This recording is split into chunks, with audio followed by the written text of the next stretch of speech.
India is a land of many stories, and so many of these stories begin in its fields. Agriculture is not just a job here. It is a way of life for millions. It is the backbone of our country. Think about the food on your plate today. The rice, the roti, the dal, the vegetables, they all come from the hard work of a farmer. This work connects us all, from the person sowing the seed in a distant village to the person eating a meal in a big city. It is a beautiful and vital connection that sustains our nation and its people, making agriculture the most important activity for our survival and growth. Farming in India is as diverse as its culture and its people. You will not find just one type of farming across the country. The methods change from state to state, from region to region. This is because India has different types of land, different climates, and different traditions. A farmer in the hills of the northeast will work very differently from a farmer in the plains of Punjab. This variety is what makes Indian agriculture so special and complex. It is a rich tapestry woven with different techniques, crops, and stories of human effort, each adapted perfectly to its local environment.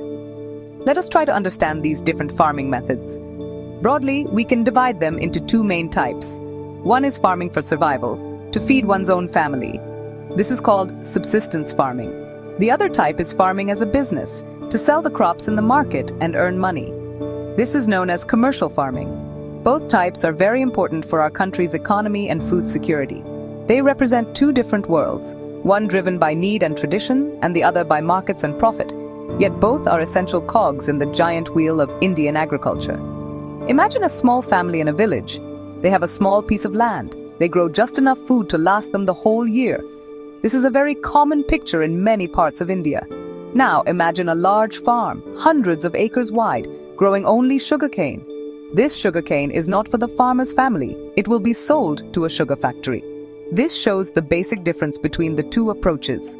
One is about filling the home's granary, while the other is about supplying a factory. Both stories are part of the larger narrative of how our nation feeds itself and fuels its industries.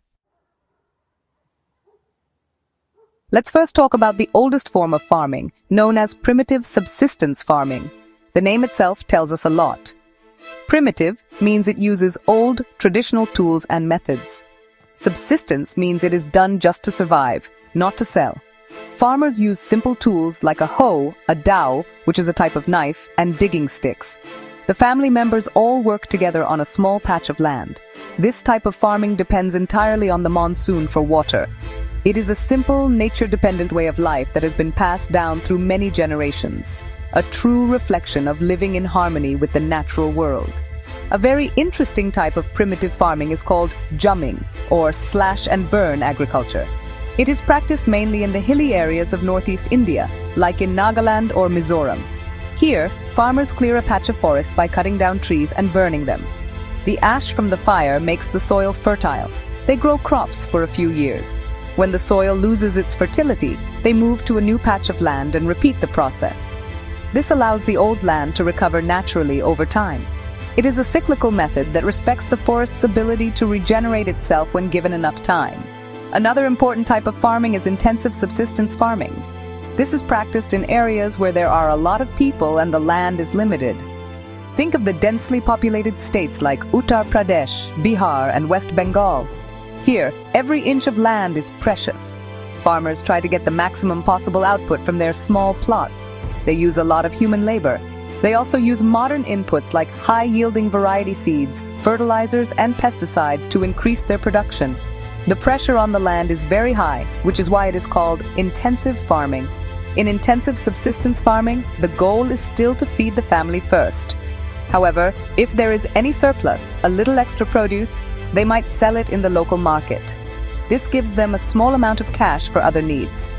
The main crop is often rice, which requires a lot of labor to plant and harvest. You will see entire families, from the young to the old, working together in the fields during the sowing and harvesting seasons. It is a life of hard work, but it ensures that the family has food on their table throughout the year, a testament to their resilience.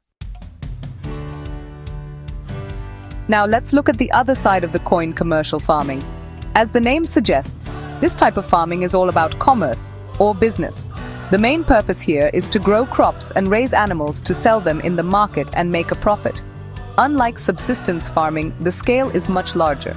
Farmers use large pieces of land, modern machinery like tractors and harvesters, and advanced technology. They focus on growing crops that have high demand in the market. It is a calculated, business-oriented approach to agriculture driven by supply, demand, and profit margins. A great example of commercial farming is the cultivation of sugarcane in Maharashtra or cotton in Gujarat. These crops are grown on vast farms and are not meant for the farmer's kitchen. They are raw materials for industries. Sugarcane goes to sugar mills and cotton goes to textile factories. This type of farming is also called plantation agriculture, when a single crop is grown over a very large area. Tea gardens in Assam and coffee plantations in Karnataka are perfect examples of this. These plantations are often huge estates that employ many workers and contribute significantly to India's exports. The key feature of commercial farming is the high use of modern inputs. To get the best possible yield and quality, farmers invest heavily in high-yielding seeds, chemical fertilizers, insecticides, and pesticides. They also use modern irrigation methods like drip systems or sprinklers to ensure the crops get enough water. The focus is on efficiency and maximizing output. This approach has helped India produce enough food to feed its large population and even export some to other countries. It is the engine that powers our nation's food processing industries and earns valuable foreign exchange. However, this modern approach has its own set of challenges.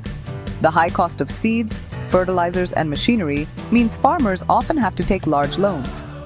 A bad monsoon or a fall in market prices can put them in a difficult financial situation. There are also growing concerns about the long-term impact of chemical fertilizers and pesticides on soil health and the environment. Therefore, finding a balance between productivity and sustainability is the biggest challenge for commercial farming in India today. It's a continuous effort to innovate and adapt for a more secure and green future. In India, farming is deeply connected to the seasons.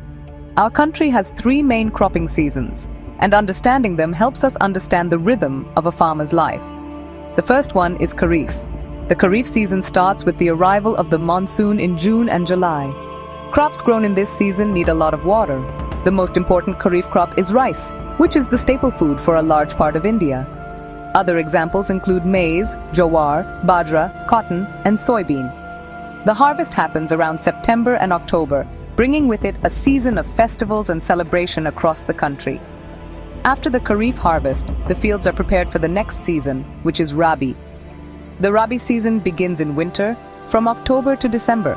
These crops are sown in the cool weather and harvested in the spring, from April to June. Rabi crops do not need as much water as Kharif crops. The most important Rabi crop is wheat, which is used to make rotis and bread, a staple in North India. Other major Rabi crops include barley, peas, gram, and mustard. The success of the Rabi crop often depends on the winter rains and the availability of irrigation. Between the Rabi and Kharif seasons, there is a short summer season from March to June. During this time, some farmers grow crops in what is called the Zaid season. These are usually quick-growing crops. They are planted after the Rabi harvest and harvested just before the Kharif sowing begins. The Zaid season is known for its delicious fruits and vegetables. Think of juicy watermelons, muskmelons, cucumbers, and various gourds. These crops grow well in the warm, dry weather and provide farmers with an additional income during the lean summer months. Knowing about these different types of farming and cropping seasons is very helpful. It helps us appreciate the food we eat and the incredible effort that goes into producing it. It also helps us understand the challenges that Indian farmers face, from unpredictable monsoons to fluctuating market prices.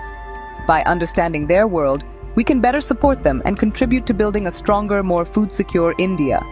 Agriculture is the thread that binds us all, and being aware of its complexities makes us more informed and responsible citizens of this great agricultural nation.